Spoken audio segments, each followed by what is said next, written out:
Everything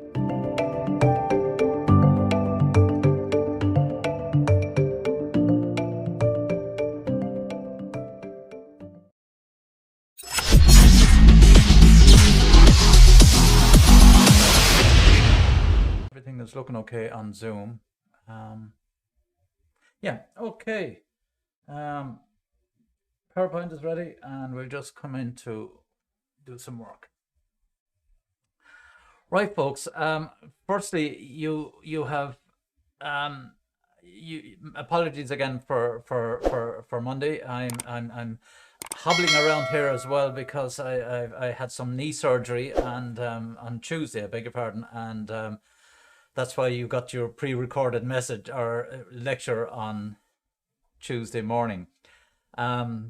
So yeah, I'm trying to nurse my knee, as it said. We had some microsurgery and all that. So I'm sure you don't want to be hearing all that sort of stupidity anyway, you know. Um, anyway, do we have any more cameras working today? No? That's better. It helps with the interaction, you know. But so anyway, the important thing, what we've done to date, and that's key. You, we've gone through the business model canvas itself, and the second lecture, which was on the organizational learning. Now, they're the two key components for your first 30% assessment. Okay, and that's important. So really, what I'm asking you to do is look at those two concepts, the business model canvas and organizational learning, and show or discuss how the business model canvas helps or underpins organizational learning. And the key point to all of this is that in the business model canvas, it asks you to make hypotheses, guesswork.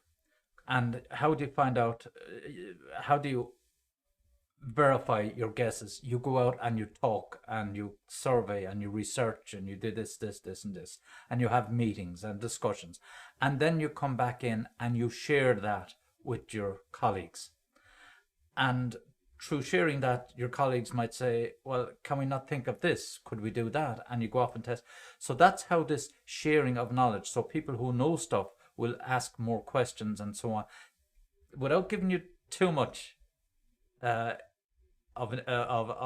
information. That's the general idea. So do you understand what I'm saying? You probably haven't looked at the assignments, but that's the key approach to it.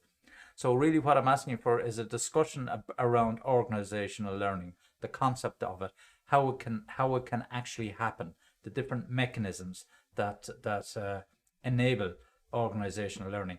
And it starts with the individual.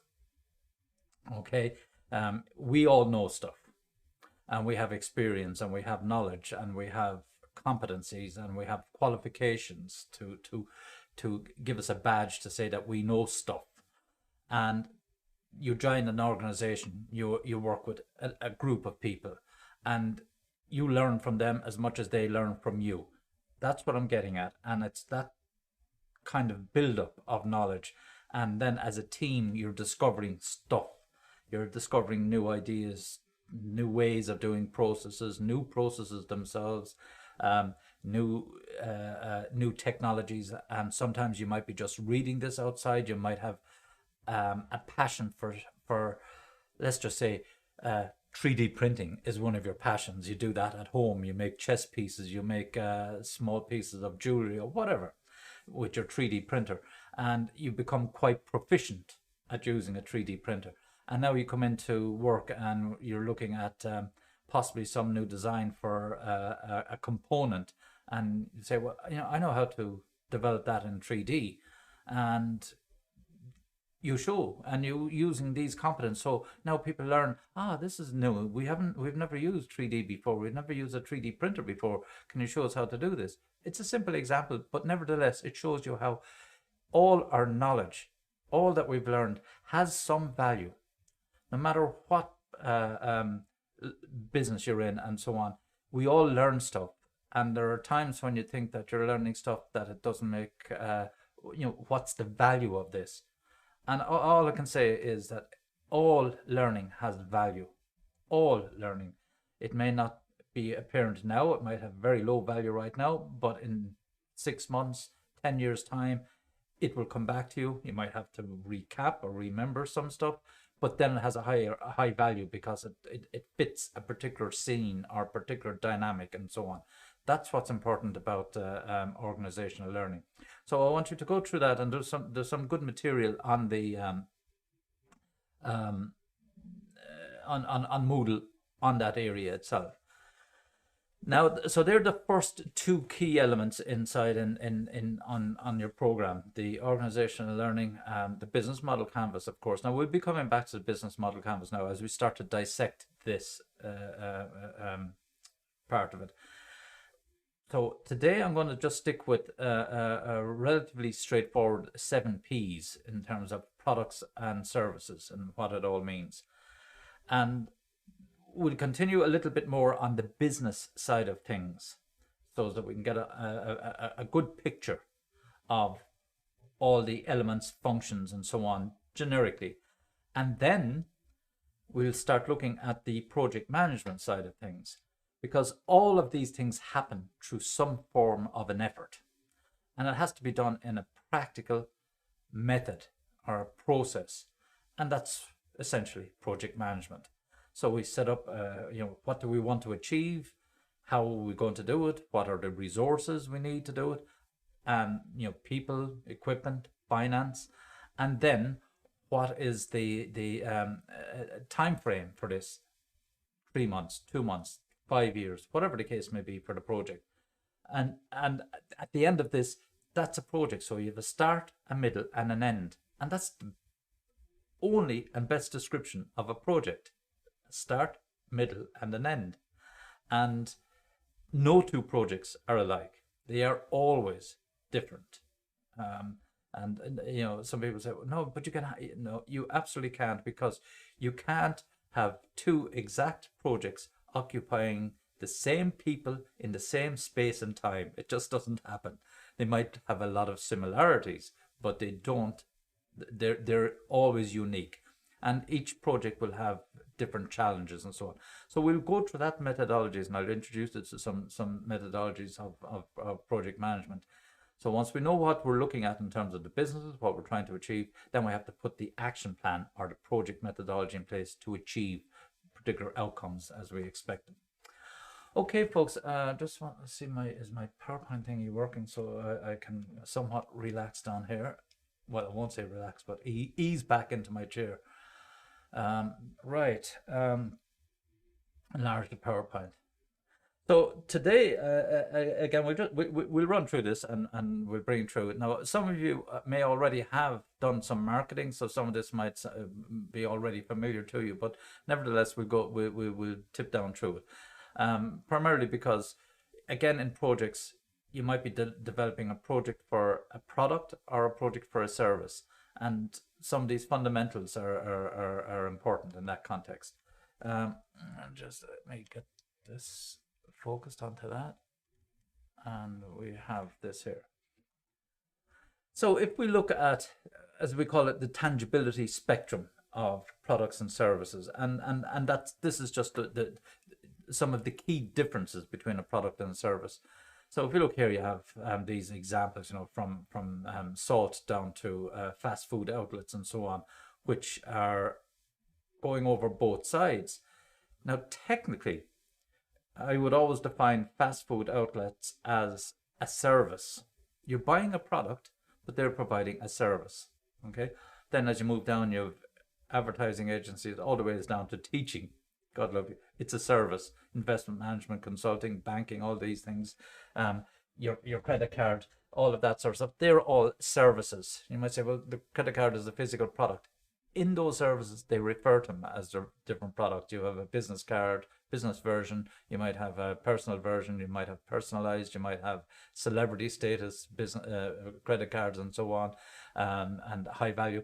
They refer to them as the different products. Like mortgages would be, they'd have different types of mortgages. They refer to them as products, but they're actual services that they're providing.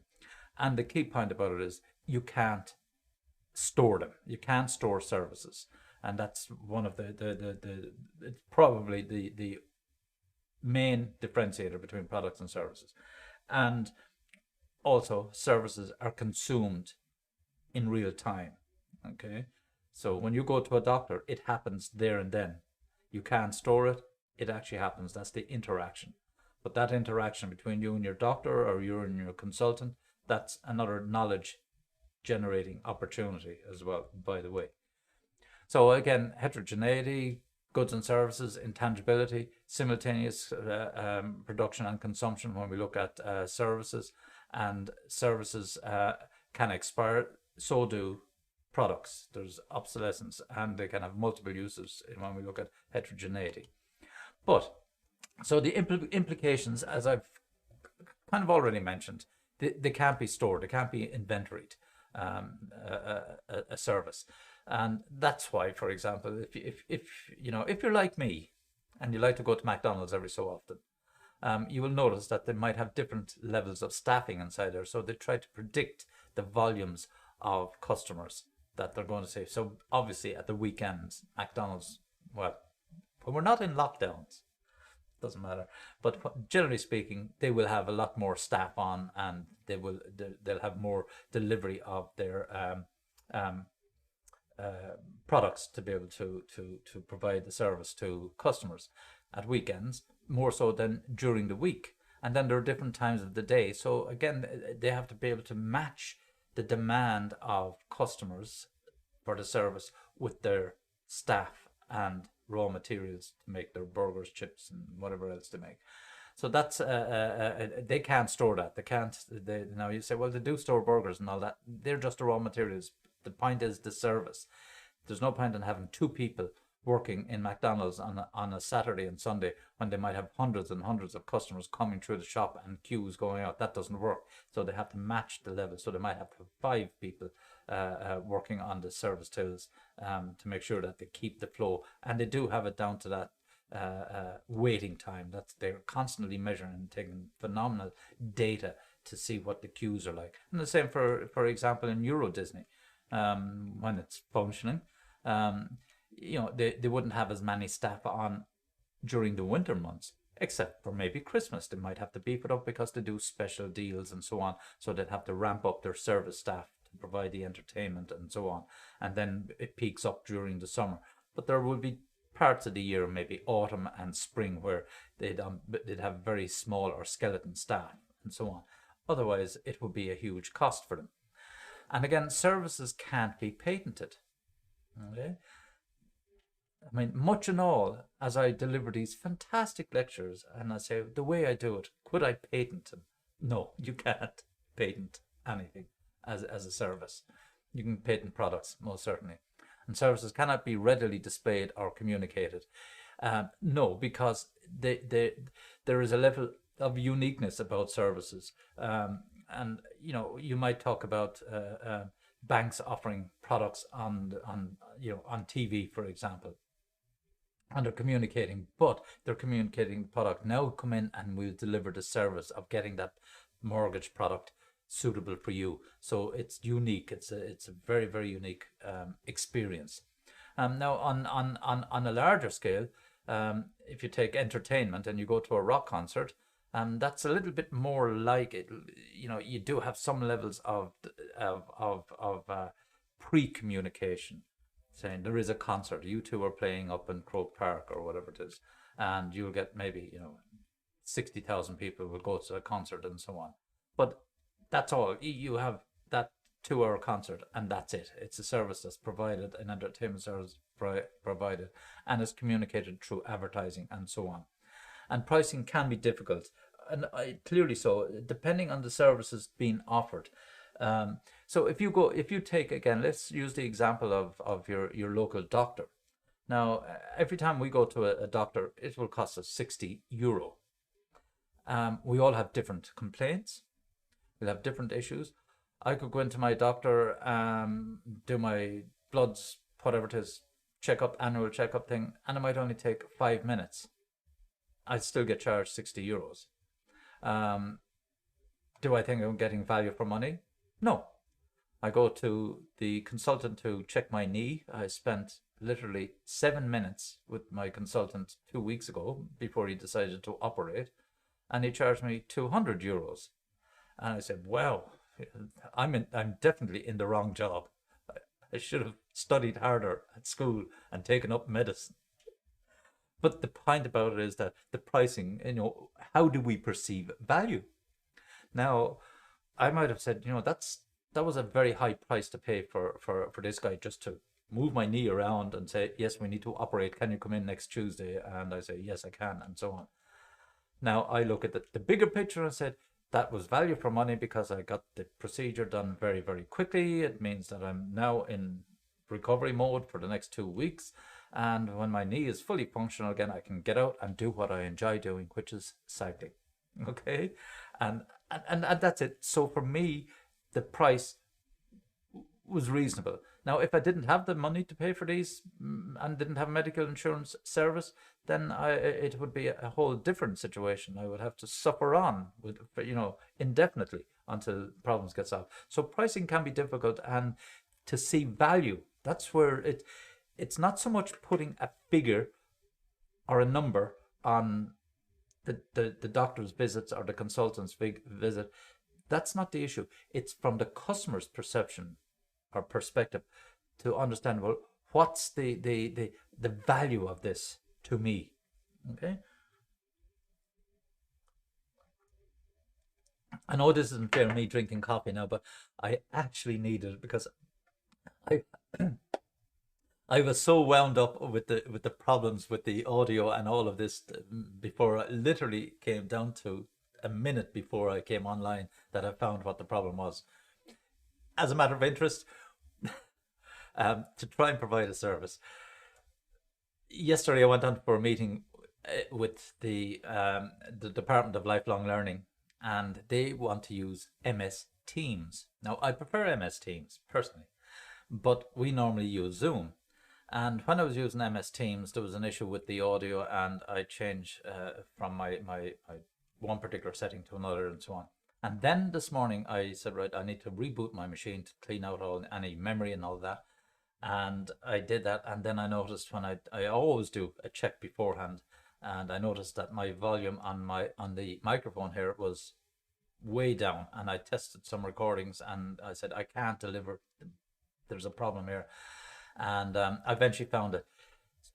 Microsoft, God, when I used Microsoft Teams, it automatically reset the volume of the microphone to its default 0. And I was wondering because I had my microphone pushed up to 300% and I still wasn't getting the volume and the quality coming out. And there are a lot of filters on these microphones for compression, suppression of noise, background noise, audio equalization, gain, and so on. It's unbelievable the amount of stuff that has to be done. But anyway, that was the problem with it. So anyway, we're sorted, I think. Anyway, pricing is extremely difficult, as we say then, and when it comes to services. So the implications of heterogeneity. So service delivery and customer satisfaction depend on employee actions. Very, very important point. And I'll come down through it. And service quality depends on many uncontrollable factors, and there's no sure knowledge that the service delivered matches what was planned and promoted. Now that's where the real difficulty comes in when we're talking about services. And if you look at these, the customer satisfaction, how do you know customers are satisfied with a service? I could have said that when the orthopedic consultant charged me €200 for 7 minutes, that I was very unsatisfied. Okay. I said, this is a really crazy amount of money to pay for 7 minutes of this guy's stretching my knee. But when you think about it, and you think practically about it, You say, well, this guy has spent maybe 20, 30, 40 years.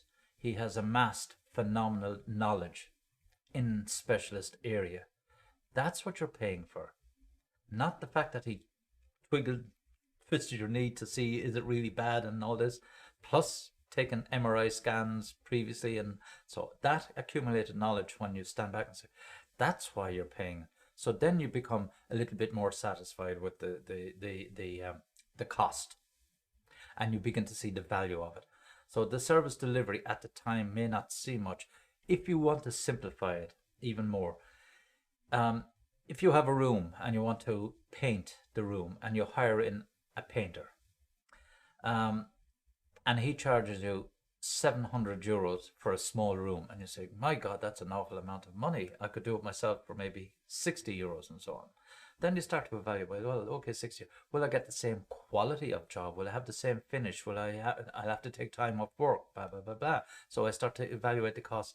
And the painter said, well, I can be in and I can do this in one day.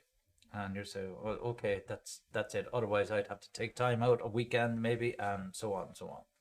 And I'm not skilled well, I can paint personally, but you hired a guy in. So how do we put value on that service? He's only providing a service. You pick the color and he buys the paint based on the color you choose. And you might decide, well, how do I put €700 value on this? He arrives to your house, you bring him in, you bring him to the room, he starts to clear out the furniture, and then you see that he goes into a lot of effort in putting masking tape up, checking everything, brushing down the walls, cleaning, washing the walls, cleaning all the woodwork around on the skirting board, maybe even taking off the lighting fittings, switches, taking them out, or taping up everything. And you see all this, and it could be lunchtime and he still hasn't opened a tin of paint. Then he covers everything, covers the ground and so on and so forth. Then he'll go in and he'll go to the corners and the top edges and he'll paint in on all of these areas, and he'll probably do it twice. It's what's known as cutting in, if you're familiar with painting. And it could be 2 o'clock, 3 o'clock before he actually takes out the roller and starts painting. And then he comes back and he gives it another coat of paint, maybe an hour and a half, 2 hours. So 5 o'clock or 6 o'clock, then the job is done. He starts cleaning up, taking out. So by 6 o'clock, he's taken everything out. And what do you look for? You look and say, yeah, that's a lovely job. I like the paintwork there. That's nice. You'll start looking at the floor. You're looking at the skirting board. You're looking at the fittings to see, are there any splashes of paint on these things? That's how we judge and say, that was a great job. I'm really happy with that. It looks fresh. It looks nice. That's the quality that we put on. That's how we measure. We use the tangibles. We use the things that we can see, that we can identify, to say that he provided a good service as a painter. Okay? And it's the same for if you bring your car down to a mechanic. It's chugging, it doesn't feel right, and so on. He provides a service, he fixes bits, he changes some oil, he does this, that, and the other thing, tunes this, and you drive away and it feels good and it accelerates a little bit better. You're paying for his service as a mechanic, and that's what you say. The car is going great. He's a really good mechanic. They're the kind of, how do you say, the independent variables that we use to measure the quality of a delivery of a service, and that's fine. And now this is the other point about it. We all have different expectations.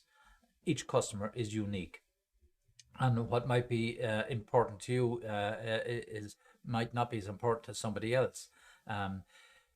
If we stick with the painter example, someone might say that I liked the way he went about his job. I was really impressed. That's my measure of quality. Someone might say I like the color and the finish. Or someone else might say I like the fact that he was in and out in the time he said he was coming. Or someone might say he arrived exactly on time at 9 o'clock in the morning, precisely when he said. That impressed me. So we have all these different things going on that we use as a way of measuring the quality of the service itself. Now, there is a whole process that I'll probably show you at some stage. It's called the SERV-QUAL model. And in other words, how do we understand these different services from an organization perspective, internally and externally? But I will come back to that at another stage. So these are these issues or the implications, and I would say uncontrollable factors. So anything, if you take um, any one of the services, if you take McDonald's being a service, now they only have drive-throughs, for example. So do we consider the quality of McDonald's to service to have dropped? Probably not, because our expectations have changed. They have been forced to be changed because of COVID and lockdown and drive-through and all that. Um, or but during normal operating times, we'll see how long were we standing in the queue. And if you go to McDonald's, we say, let's just say you went there on a Thursday morning and you found that the queues were long. Why? Because there was a school bus, a school outing, and they happened to stop off at the same time. And you went in there and you felt that there was either no seats there internally, or that you were waiting in the queue too long because you chose the wrong time. So these factors, they're from you as a customer's perspective, they're uncontrollable. From McDonald's, they try to control them, and they actually do. They do ask companies to ring ahead, or ask school tours to ring ahead if you're going to use their facilities and so on, which oftentimes they do, such that they have the right amount of staff there, and that their regular customers, should we say, or non-school customers, can get the same level of service. So things can happen in that are outside our control, that can seriously affect the service. Your bank decides to do an upgrade of their IT system during the night, and you go to your ATM and you can't withdraw money and so on. They're uncontrollables, so we have to learn to live with them and so on. So the logic would say that, I went to the ATM at 2 o'clock in the morning and I found that they're out of service and so on. Did it before, I won't do it again. I'll either get my money out earlier or wait till later in the day. Things like that can happen. So, they affect us. So the implications of simultaneous production and consumption. So consumers participate in and affect the transaction. Using the example of a doctor again and your interaction there. So you're the customer and he's the service provider. He can only act on the information that you're giving him. And if it's vague, he's going to find it more and more difficult to analyze or diagnose what's wrong with him. If you're precise and you give key information, you might not realize that you're giving key information. He can make his diagnosis far more efficiently. I'll use my own example again. This bloody knee. Oh dear. What's my? Does this work?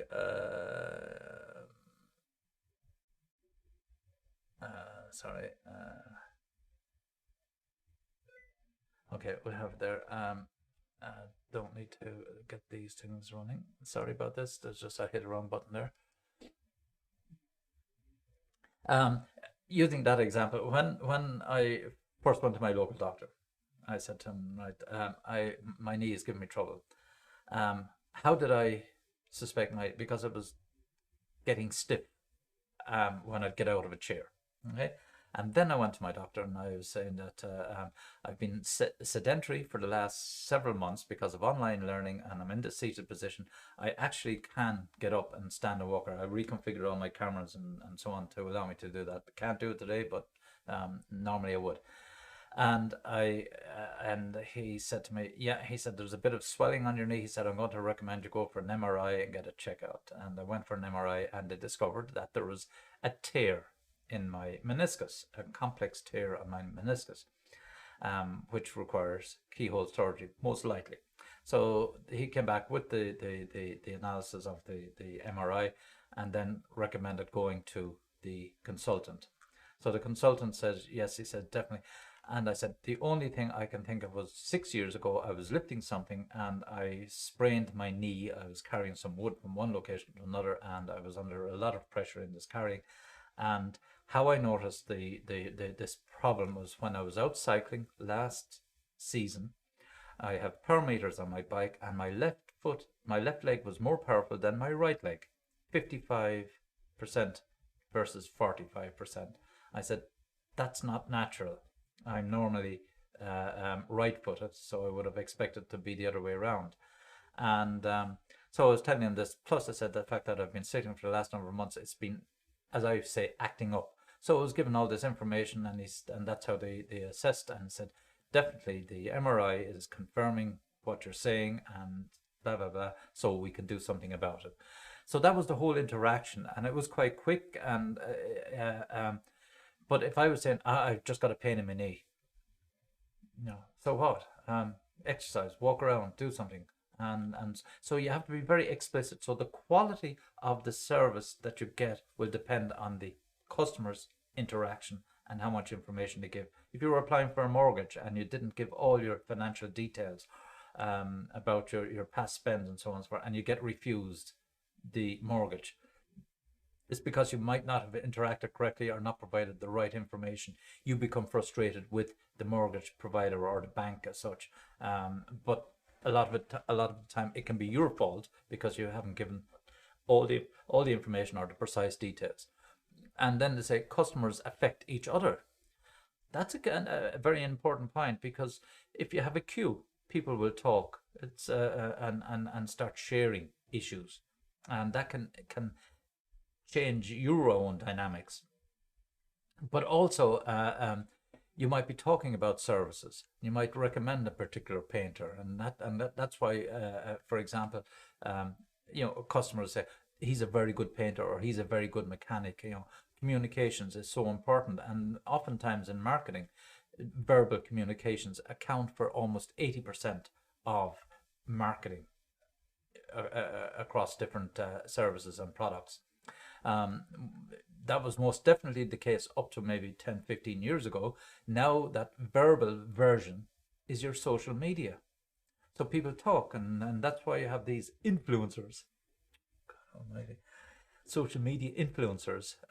Yourself, you're probably following some fashion people or whatever, and because they recommend this and TikTok and Instagram and they'll advertise this is the new form of verbal communication. And sometimes you might ask them, what do you think of this product? And they'll say, yeah, this, and this. So people talk, and that can make or break a service very, very, very quickly. And then employees affect the service outcome, of course. That's one of the key points in the 7Ps, and that's the process part of it. And what it means is that it's how knowledgeable employees are of the actual service or product. Okay, it's not solely about the service. A lot of the big stores, M&S, B&Q, Asda, Aldi, Lidl, Woodies, take any of those, Dunn Stores. In the last number of years, they've invested a lot of money into employee training. And the reason being that if you noticed that they help you a lot more, because it's important that they provide the right information for you to make a decision to make a purchase, sell products. Many years ago, it was a case if you ask somebody to say, well, sorry, I don't know, I don't work in that area. Or if you ask about a particular item and if it's not on the shelf, well, we don't have it, was the response. And customers were getting annoyed with this and said, well, would you not at least look to see if you've got something in the stores? And the employee would go into the stores and they'd wait around for a while and say, is he still out there waiting for this product? I don't want to go out to talk to him again. So they actually put a lot of effort in. And I will say that one of my favorite stores, is B&Q, homeware, hardware store in Liffey Valley. And the reason I like it going in there is the experience. Most of the employees are old. Okay, they're in their 50s, 60s, and some of them are in their 70s. But every morning they have these product huddles. And basically, if they move stuff around and relocated stuff, everyone is up to speed. They swap and change around ideas and where product locations are, such that when customers come in, they know exactly where to send the customer and so on. And that makes the experience for the customer far more enjoyable. And then, of course, we have decentralization may be essential when we're talking about services, because you can't have everyone coming to the one hospital. So we have to have different hospitals and different clinics and different doctors spread out all over the place to decentralize the general service. And then mass production is difficult. You can't mass produce. Look at we can't mass produce. What do we call it? All the same hospital services or all the same doctor services. What's the point? Because they may not be necessary. You need to respond to the actual demand and see the levels. So if we find that we need more, the general population in Ireland has a tendency to have a lot more social issues or mental issues, then we might invest more in psychiatric nursing, counselling, and so on. So we bring up that side of the medicine rather than putting all dentists out there because they're not needed as such. Okay. So then implications of perishability, obviously it's difficult to synchronize supply and demand with services. So, having services in the middle of the night. So obviously you don't have your full medical services. They generally close at around 6 o'clock, but they have a skeleton service. Midoc, I think is the name of it, or these out of hours doctor services. So they scale back to meet the demand. Now, again, if you take hospitals, for example, their busiest times can often be Friday, Saturday nights. And well, it used to be, and that has scaled back. Why? Because that's when it's most active. People are finished work, they're going out, they're entertaining, and there's a lot more socialization going on, and that's what used to cause problems and so on. Generally speaking, in hospitals, so they'd have peak emergency times at the weekends, certainly in city hospitals, and then services cannot be returned or resold. Could I go back into my consultant and say, I want you to sell me again the same service for €200? No, because my knee is different now. It's very different now. But had the process not taken place, why would I go back in? He's only going to say the same thing to me. Before they did microsurgery, if I went back into him, 2 weeks after he diagnosed that yes, you need to have microsurgery, or you have a problem in your knee here, why would I go back in and ask him, well, I want a second opinion? Because it's going to be the same thing. Or you could go to another consultant.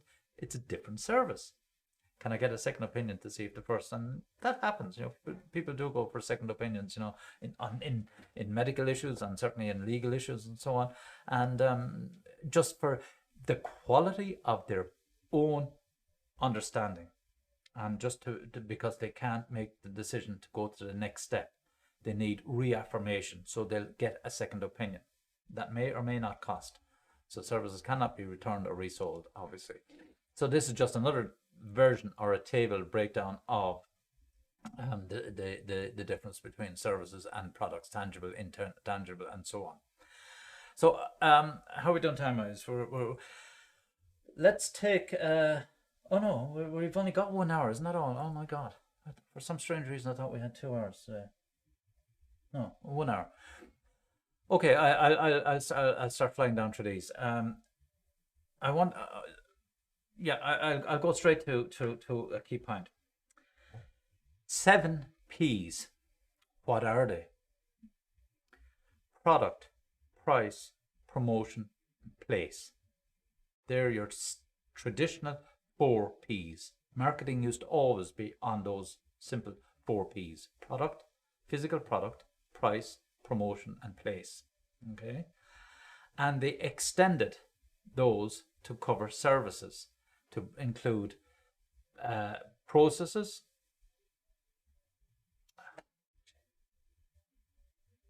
physical evidence, and people. Oh my God, I thought I was after forgetting what the 7 P's were. So physical evidence, people, and processes. They extended 3 P's. The reason why the not only to cover just services, because obviously with the service you don't have a product, but the other price exists, promotion and place. So where you're delivering the place, promotion, how you're getting people to know about your service, and price is, as I say, the consultant's fee.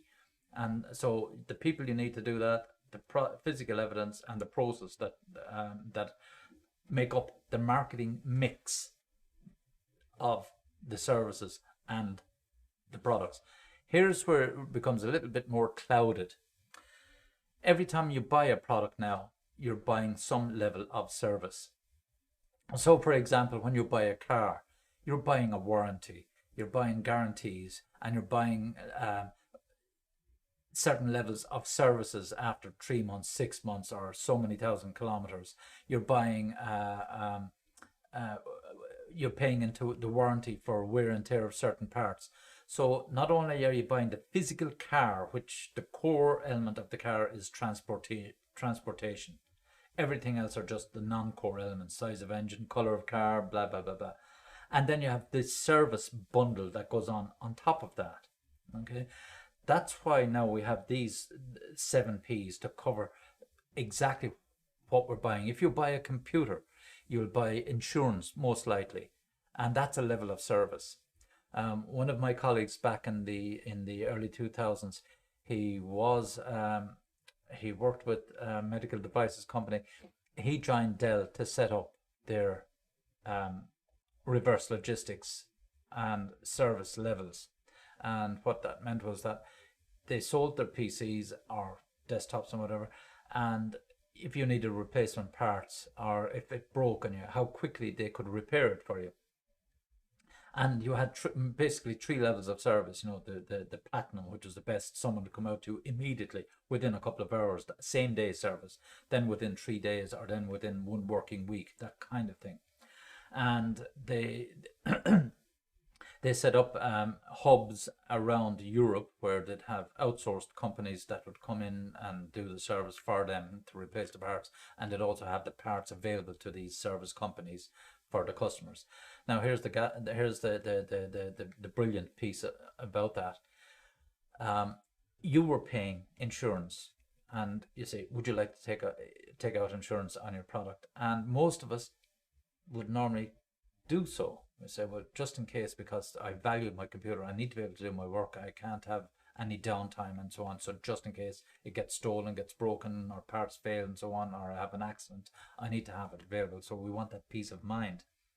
But they give you the option to do it. Oftentimes it's defaulted. Insurance is included. Tick the box if you don't want it included. You'll find that if you're buying products on Amazon or particularly electronic items and so on, they'll ask you, do you want to have insurance with X amount of price? Or if you buy from Harvey Norman's or any of these electronic stores, they'll include an insurance option, and you have to tick the box to say, no, I don't want this, because it's an extra payment. And again, it'll depend on the value you put on the product yourself. Most of that money is pure profit. Why? Dell, for example, they know the failure rate of any of their components. That's why they offer it. That's why they're able to put in such a fantastic service. If elements break, they know the life expectancy of components. They know the kinds of accidents. They've collected data over years and years and years. So they know they can provide, that they know exactly what they have to do and how often they would have to do it. But they get the majority of people. And I remember that my colleague, we worked together for a number of years and studied for a while. I remember he said, we have an Irish expression, it was money for old rope. Okay, he said, he was actually saying a lot of consumers can be quite stupid. That's how he put it to me. He said they buy all this stuff. He said, we know the PCs are going to, last maybe 3 years on average. We know that a hard disk can fail within 6 months, and so on. That kind of stuff. And they know that the way people are using machines, that certain components will last maybe 8 months, or might last forever. But generally speaking, these are the kinds of faults because they know their technology and they've gotten all the feedback from the customers. So they know that on average, so generally speaking, they're making around 75 to 80% profit on their insurance policies alone. Okay. So here's the key point when we talk about the customers, external marketing and employees. This is the important point here in terms of employees. You're the outward facing person of your company, an employee.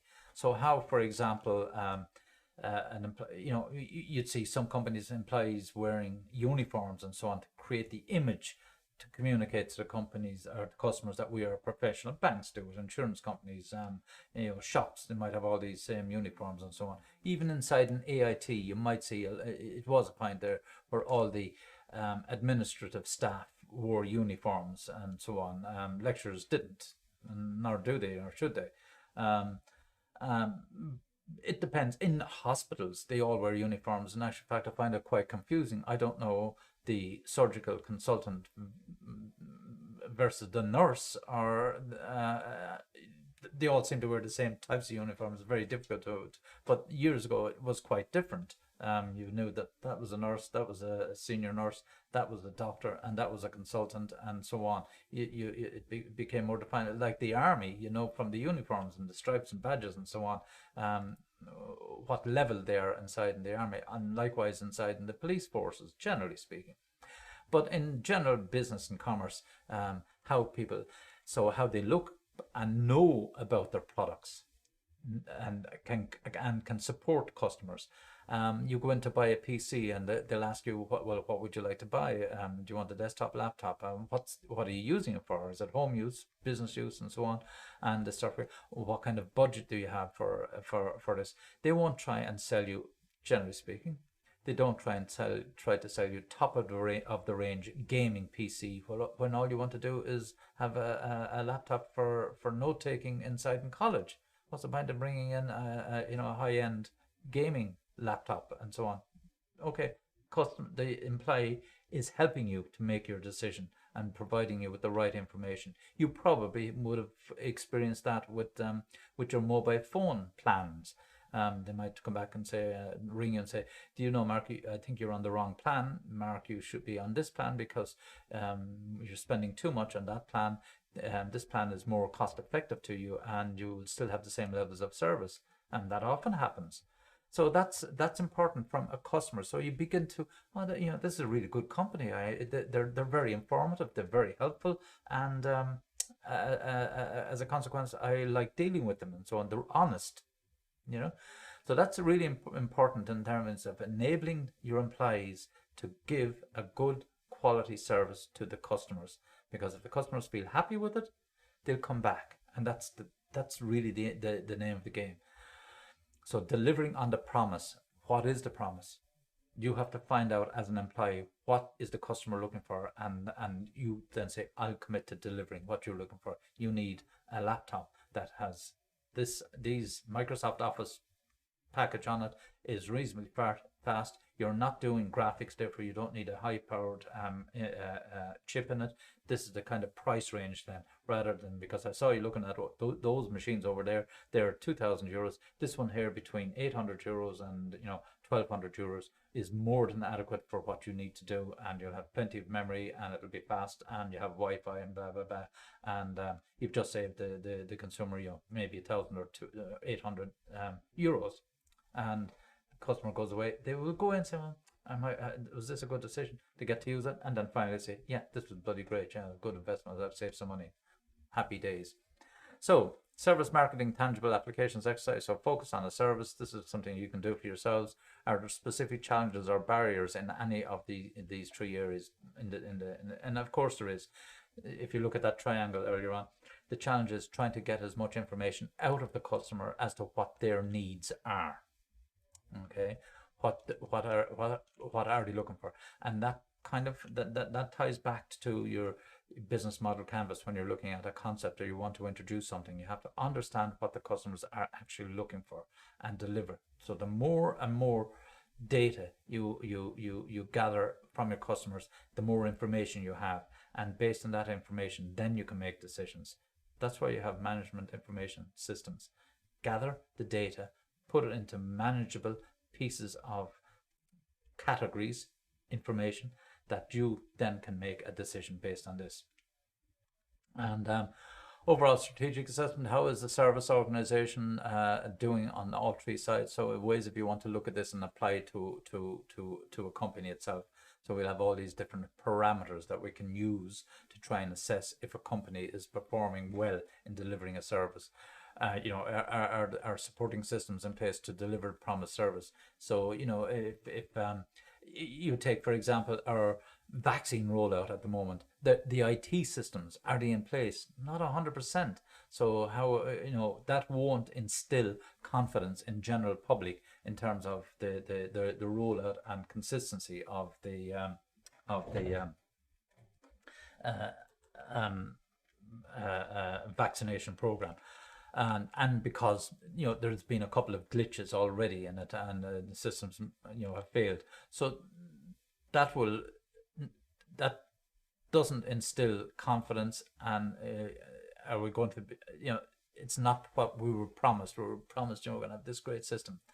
So they're the kind of things. So to assess that information and then rebuild consumer confidence in the service or product. So the service triangle, again, we have the company, the providers, and the customers themselves. And then in the middle of this, we normally enable this through the technology. And that's why you have all these feedback questionnaires. Every time you buy a product on the website, you'll get a follow-up email where they might ask you, delighted you bought our product, and maybe several weeks or days afterwards, they'll send you another email. Would you like to take part in a survey? Or if you use an app, would you like to rate our app, and so on? All that. So we're using the tech, get more and more information from our customers. It's cheap, relatively cheap, but we're using the technology to do so. Okay. And then this is where, as I just mentioned, the expanded mix. That's why there's, from 4Ps to 7Ps. So building customer relationships through people, processes, and physical evidence. They're the additional three P's on the. So the people, as I said, the professionalism of the person. Meet and greet. Even if you go into a hotel reception, they won't look at you really cross. They'll always be smiling at you and welcome you and so on. That's part of the training in terms of the people. And then the way they bring you through the registration and checking in into your room. Sometimes I say that you're coming back a second time and say, oh, welcome to see you, Professor Cashin. Your room is all ready for you, and your bags have been taken up, and you don't have to sign anything. You just go straight to your room.